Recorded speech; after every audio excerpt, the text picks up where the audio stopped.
नमस्कार दोस्तों। मिर्जा गालिब ने कहा था, कहीं कोई शहर बिक रहा है, कहीं रियासत बिक रही है। ये कैसे सौदागर आए हैं इस मुल्क में, मालूम न था। इतना कुछ है घर में बेचने के लिए, जमीन से लेकर जमीर तक सब बिक रहा है और सब बिकता जा रहा है। लोग खामोश है। जी हां, आज यही स्थिति है। सब बिक रहा है और लोग खामोश हैं। जिनका बिक रहा है वो खामोश हैं और बोल वो रहा है जिससे सब छीना जा रहा है, जिसको बदनाम किया जा रहा है, जिसके ऊपर हमले किए जा रहे हैं। और ये हमले सिर्फ बाहरी नहीं, अंदर बैठे लोग भी कर रहे हैं। जी हां, ये राहुल गांधी है जिन पे हमले होते हैं। जो हमले करते हैं उन्हीं के हित के लिए वो बोलते हैं। संसद में राहुल गांधी ने कहा, प्रदूषण से हमारे बच्चे मर रहे हैं, उनका भविष्य बर्बाद हो रहा है, सब कोई प्रभावित है, बुरे हाल हैं।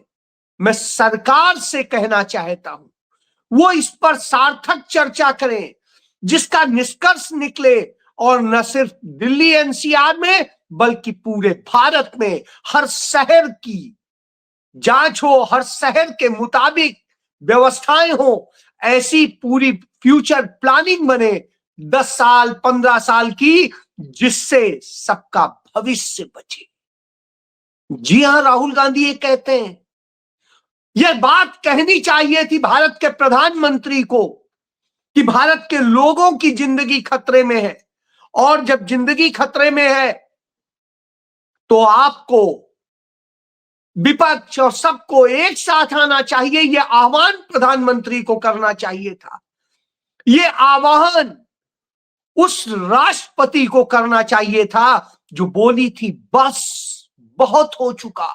उसे अब बोलना चाहिए था, बस बहुत हो चुका, अब नहीं। अब सबको मिलके लड़ना होगा इस प्रदूषण से, लड़ना होगा इस देश के भविष्य के लिए, इस देश को बचाने के लिए। हम जंगल नहीं कटने देंगे, हम विकास के नाम पे दोहन नहीं करने देंगे, हम खनिज के नाम पर लूट नहीं होने देंगे, हम बर्बादी नहीं होने देंगे, नहीं बिकने देंगे ये सब। लेकिन नहीं, उन्होंने नहीं कहा, ये कहा नेता प्रतिपक्ष ने। वो नेता प्रतिपक्ष जिनके लिए तमाम झूठ बोले जाते हैं। 2-3 दिन से उनके जर्मनी जाने वाली खबर फैलाई जा रही थी, उन्हें जाना है, लेकिन 2-4 दिन बाद जाना है। लेकिन उसके पहले ही प्रधानमंत्री जरूर 4 देशों में जा रहे हैं, और जो वो 4 देशों में जा रहे हैं उनको लेके इस देश का कोई गोदी मीडिया चर्चा नहीं करेगा, बात नहीं करेगा। जो कि सरकारी पैसे से जा रहे हैं उस पर बात नहीं करेगा। इस देश का गोदी मीडिया यह बात नहीं कहेगा कि प्रधानमंत्री भारतीय जनता पार्टी और एनडीए के सांसदों को, नेताओं को अपने घर पर लजीज डिनर कराते हैं, और ऐसा डिनर कराते हैं जिसमें एक से एक व्यंजन होते हैं। इस देश के लोग भूख से मर रहे हैं, तमाम सारे लोग असमानता, आर्थिक असमानता का शिकार हैं, बुरे हालात हैं।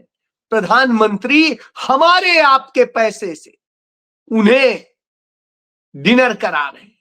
जी हां, प्रधानमंत्री डिनर करा रहे थे, एक से एक लजीज व्यंजन का पूरी लिस्ट थी। सोचिए आप, प्रधानमंत्री यह डिनर करा रहे थे सिर्फ एनडीए के।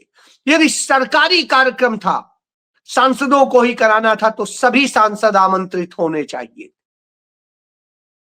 और चर्चा होनी चाहिए थी उसमें, देश के लिए, समाज के लिए, देश की वृद्धि के लिए, विकास के लिए। लेकिन नहीं, उन्होंने एनडीए के सांसद यानी पार्टी की और अपनी राजनीतिक उद्देश्य से की गई, तो राजनीतिक उद्देश्य से भी सरकारी धन से डिनर कराया जाता है जी। इसीलिए मिर्जा गालिब याद आए। मिर्जा गालिब इसलिए भी याद आए कि जब राज्यसभा में जिस तरीके से आज हालात बने, वो देखने वाले थे कि उपराष्ट्रपति मौजूद थे, नेता प्रतिपक्ष मौजूद थे, विपक्ष मौजूद था, लेकिन भारत सरकार का एक भी कैबिनेट मंत्री सदन में मौजूद नहीं था और मजबूरन उपराष्ट्रपति यानी जो सभापति हैं, उन्हें मजबूरन सदन को स्थगित करना पड़ा, यह कहते हुए कि कोई मिनिस्टर मौजूद नहीं है। सुन लीजिए। I am requesting. Please take your seat. I am asking. Yes. I understand. I understand the procedure. Please take your seat. I have requested the minister. कुछ नहीं करना, बैठो।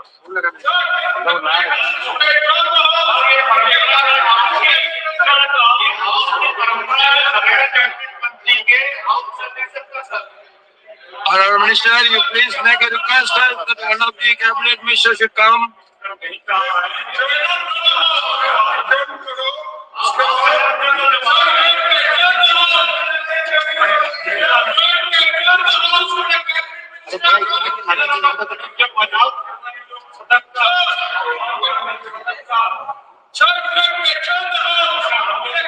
They are coming. Papers to be laid on the table. Sri Jatin. आप देखिए, यह स्थिति है कि कोई मिनिस्टर नहीं है, कह रहे हैं कमिंग, और अंत में एडजर्न करना पड़ा। संसद मजाक बना दी है और उसके बाद कहते हैं विपक्ष संसद नहीं चलने देता है। संसद चलने के लिए नियम है, सदन में कम से कम एक कैबिनेट मिनिस्टर मौजूद रहना चाहिए जवाब देने के लिए, जिनके सब्जेक्ट लगे हैं, क्वेश्चन लगे हैं। और ये क्वेश्चन आवर था, जब सभी सदस्य अपने सवाल पूछते हैं, अपने क्षेत्रों के, अपने और दूसरे विषय उठाते हैं, तो यह स्थिति है। तब तो झूठ बोलते हैं। झूठ बोलने का आपने देखा कि किस तरह से पंडित नेहरू पे, वंदे मातरम पे, चुनाव सुधारों पे, SIR पे, हर चीज पर झूठ बोला गया। इतना जब झूठ बोला जा रहा हो, झूठ पर झूठ परोसा जा रहा हो, और उसके बाद कहेंगे कि ऐसे हो रहा है। झूठ की बुनियाद पे GDP टिकी हो, और GDP की स्थिति जब देखेंगे, आज भारत की GDP जितनी बुरी हालत में है, झूठ के कारण। आप याद करिए, यदि जो डेटा है मैं आपको शेयर कर रहा हूं, वो आप देखिएगा कि 2011-12 में जो GDP का रेट था, वो GDP ग्रोथ 5.6 थी एंड 7.5% ग्रोथ एवरी ईयर रही। और आप ये समझ लीजिए कि जब यह स्थिति थी, तब ये कहते थे। आज हालत ये है कि भारत की GDP फ्रॉड पर टिकी है, क्योंकि इन्होंने जिस तरह से झूठे आंकड़े प्रस्तुत किए। वही वजह है कि आज संसद में भी गूंजा कि IMF ने भारत को C ग्रेड में डाल दिया, उसके डेटा को, यानी झूठे डेटा है। और भारत की GDP की ग्रोथ जो दिखाई जाती है, फ्रॉड पे टिकी है, क्योंकि भारत सरकार ने हालत कर दी है कि कर्ज लो और घी पियो। और उसका नतीजा है कि $24.5 बिलियन का $24.5 बिलियन का भारत के ऊपर सिर्फ वर्ल्ड बैंक का कर्ज हो गया। दुनिया में हम इसमें नंबर 1 हुए, यानी कर्जदार बनने में हम दुनिया में नंबर 1 हुए हैं, अर्थव्यवस्था तो नहीं हुए। अब आप सोचिए, जब अर्थव्यवस्था की यह हालत हो, आपकी फाइलों में सब कुछ रंगीन दिख रहा हो, और उसके बाद में आप कहें ऐसा नहीं वैसा हो रहा।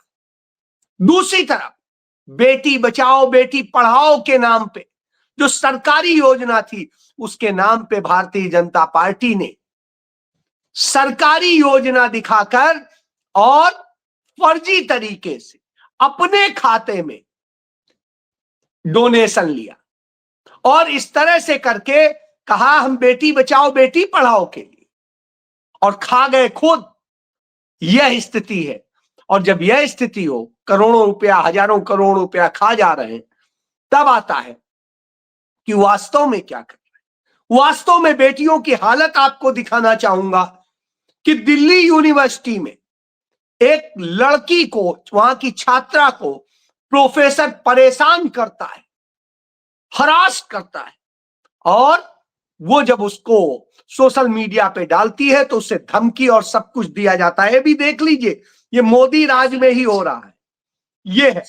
कुछ दिन पहले मैंने एक वीडियो डाली थी इंस्टाग्राम पे एक प्रोफेसर के खिलाफ, डीयू के, एंड आज मुझे एचओडी अपने रूम में बुलाते हैं और कहते हैं कि वो सारी रील्स जो तुमने खिलाफ प्रोफेसर के खिलाफ बनाई वो सब डिलीट कर दो।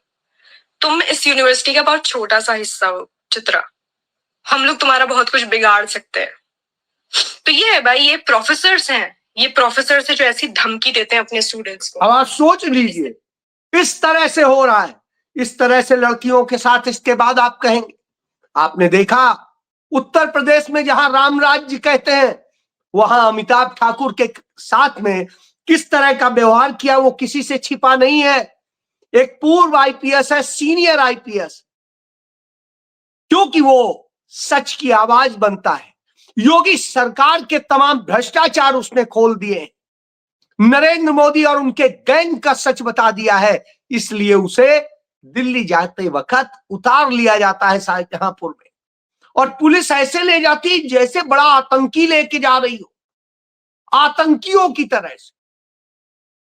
कानून है हर चीज का, लेकिन नहीं साहब, मनमानी होगी। और यही नहीं, आपको और दिखाता हूं, मेरठ में देखिए, मेरठ में भरे बाजार में व्यापारी की बहन के साथ में छेड़छाड़ होती है और तमाम बदतमीजी होती सरेआम, और पुलिस आप जानते हैं उत्तर प्रदेश है, सब कहते हैं कि हाँ ऐसा नहीं ऐसा।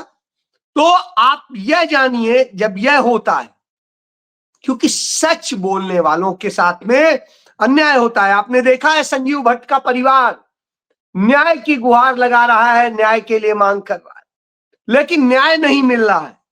लेकिन दूसरी तरफ यह सब हो रहा है, क्यों? क्योंकि आरएसएस का एजेंडा यही, ये आरएसएस जिस तरह से इतिहास का सबसे बड़ा दक्षिणपंथी वह संगठन है जिसने इस देश को बर्बादी में ढकेला है, इस देश को संकट में ढकेला है, क्योंकि इनके यहां झूठ बोला जाता है।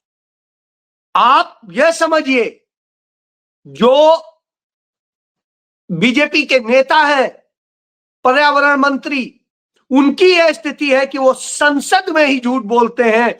एक यूआई पर संसद में झूठ बोल रहा हो यदि, तो आप सोचिए ये कैबिनेट मिनिस्टर्स के ये हालत है। और जब यह हालत हो तो आप समझ लीजिए, तो प्रधानमंत्री सैर पे चले जाएंगे, जॉर्डन, इथियोपिया, ओमान। अब आप सोचिए 4 दिन की यात्रा, विदेश यात्रा, जब यह होता है तो आपके लिए कोई नहीं है। क्यों नहीं है? क्योंकि आप उसके लिए महत्व नहीं रखते हैं। लेकिन राहुल गांधी बोलते हैं, संसद में बोलते हैं, most of our cities, major cities, are living under a blanket of poisonous air. Millions of children are getting lung disease. Their future is being destroyed. People are getting cancer. Older people are struggling to breathe. This is a interesting issue because I'm certain that there will be full agreement between the government and us on this issue. This is not a, this is not a ideological issue. This is, everybody in this house would agree that air pollution, the damage it is doing to our people, is something that we would like to cooperate on. अब आप देखिए, ये प्रधानमंत्री करना चाहे, लेकिन उसकी बजाय झूठ बोला जाता है, झूठ के सहारे चलते हैं। तभी तो राहुल गांधी कहते हैं कि हमने पूरी धज्जियां उड़ा ली संसद में 2 ही डिबेट में, चाहे वंदे मातरम की हो, चाहे चुनाव सुधार के नाम की हो। भाग खड़े हुए। अमित शाह बड़े वीर बनते हैं, लेकिन राहुल गांधी ने डिबेट की जो चुनौती दी उसे स्वीकार करने की हिम्मत नहीं रख सके। अब आप सोचिए कितना डरे हुए हो। उधर राजनाथ सिंह को आपने देखा ही है, राजनाथ सिंह झूठ बोलते हैं। राजनाथ सिंह पंडित जवाहरलाल नेहरू के बारे में झूठ बोले थे कि वो बाबरी मस्जिद बनवाना चाह रहे थे सरकारी पैसे से। इससे तो पहले तो ये जान लीजिए, कभी भी सरकारी इमदाद से मस्जिद नहीं बनती है। उनके यहां कुरान शरीफ इसकी इजाजत नहीं देती है, हदीस इसकी इजाजत नहीं देती है। मंदिर बन सकता है, मस्जिद नहीं बन सकती है। गुरुद्वारा बन सकता है, चर्च बन सकता है, लेकिन मस्जिद नहीं बन सकती है। मस्जिद अपने मुस्लिम धर्म के अनुयायियों के पैसे से ही बनती है। तो इसलिए यह कोरा झूठ बोला था। तो जयराम रमेश ने बाकायदे मणिबेन, जिसका वो कोट कर रहे थे सरदार वल्लभ भाई पटेल की बेटी का, उनकी ओरिजिनल डायरी का पेज की फोटोकॉपी निकाल के उन्हें दिया और कहा लीजिए पढ़ लीजिए। तो भाग खड़े हुए। आपको दिखाता हूं, वो भी देख लीजिए कि ये हालत है।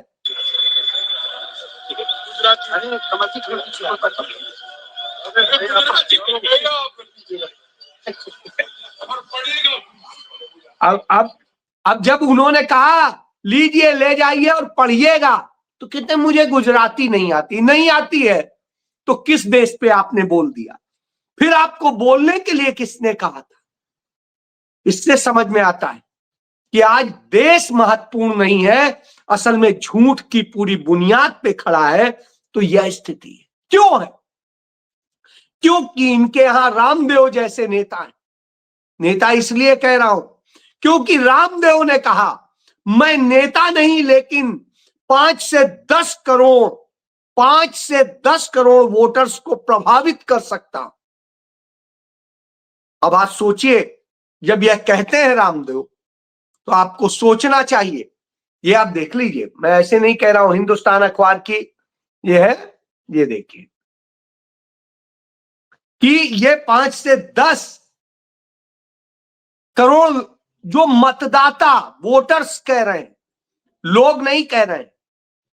और जब वोटर्स कह रहे होते हैं तो अब आप समझ लीजिए इस देश की क्या हालत इन्होंने की कि ऐसे लोग बनवा रहे हैं। ये सरकार नफरत से बन रही है, खत्म हो रहा है। ये लोग आवाज नहीं उठाएंगे लड़कियों के लिए, ये लोग आवाज नहीं उठाएंगे कि देश की आर्थिक सेहत सुधरे, पूंजीपतियों की नहीं, ऐसे धंधेबाज बाबाओं की नहीं।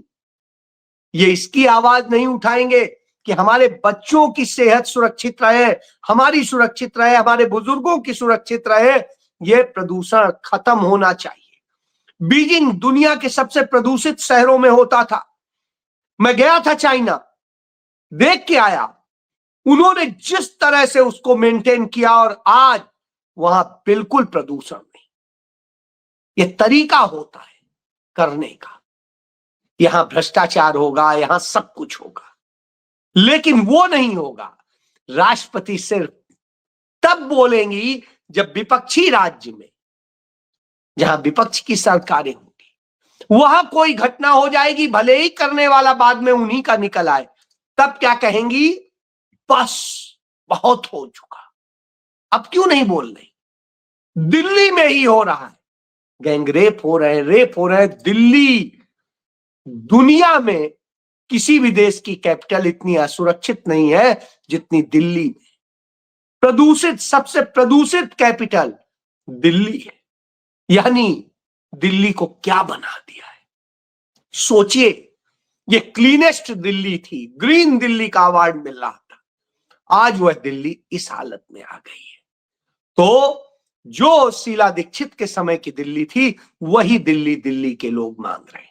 जी हां, जय